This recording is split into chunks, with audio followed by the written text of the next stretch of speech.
Hello and welcome back to the channel.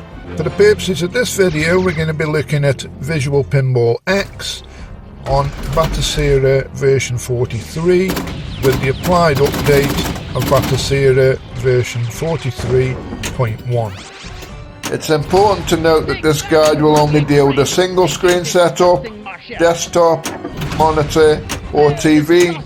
Both 2 and 3 screen setups will be available in the future. Welcome to part 2 of my guide in using Visual Pinball X on Batocera.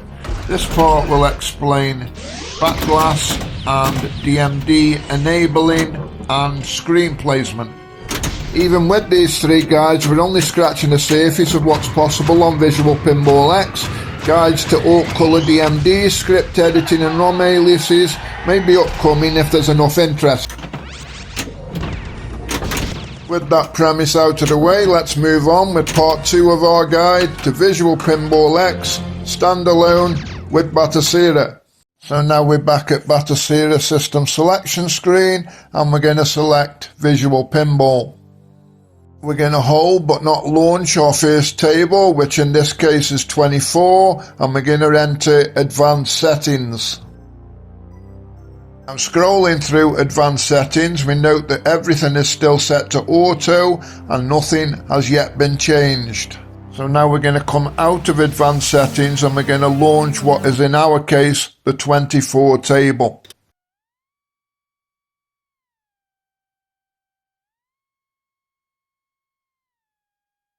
Now if your table isn't flashing like this one is, you may have an incorrect ROM, or the table ROM needs to be initialized. To initialize it, launch the table once and then launch it again.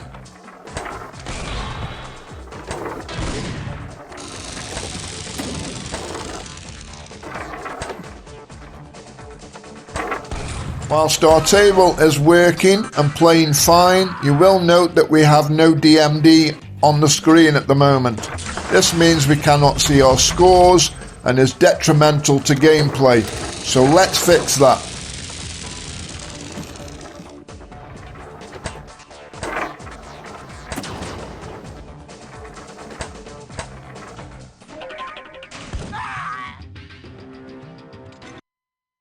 So I'm quitting the table and we're going to return to our 24 advanced settings. We're going to scroll through the settings until we come to Pinmame DMD, because this is a Pinmame table. Bear in mind, for non-Pinmame tables we would use the Flex DMD adjustment instead.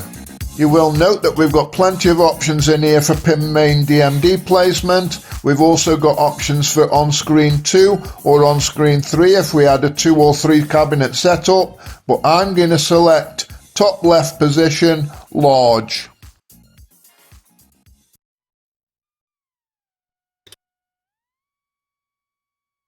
Now you will note that running this table a second time, we do now have a DMD situated in the top left of the screen. It's rather pointless including a backglass for a single screen setup in desktop mode like this. Much better to utilize a larger screen for your table playfield. However, Visual Pinball X standalone for Batocera does include options of where to place the backglass on your second screen or on your third screen.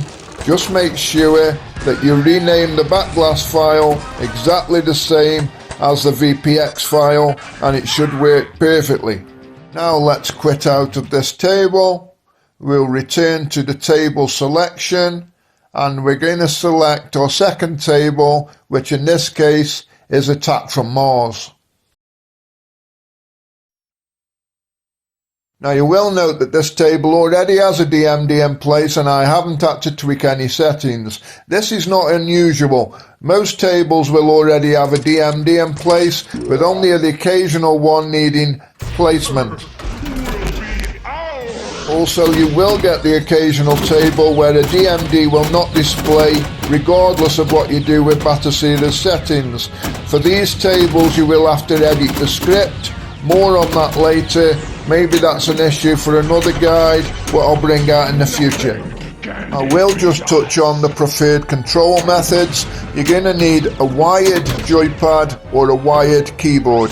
Personally, I use a wired joypad. The reason being you need to reduce the latency with your flippers.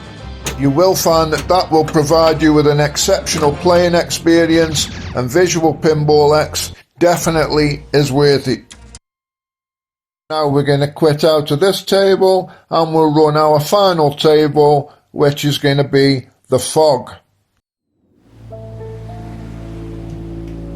You will note that this table also works perfectly fine and the scores are already in place. I've selected this table just to show you some of the sheer variety you can get in the tables with Visual Pinball X standalone for Batocera.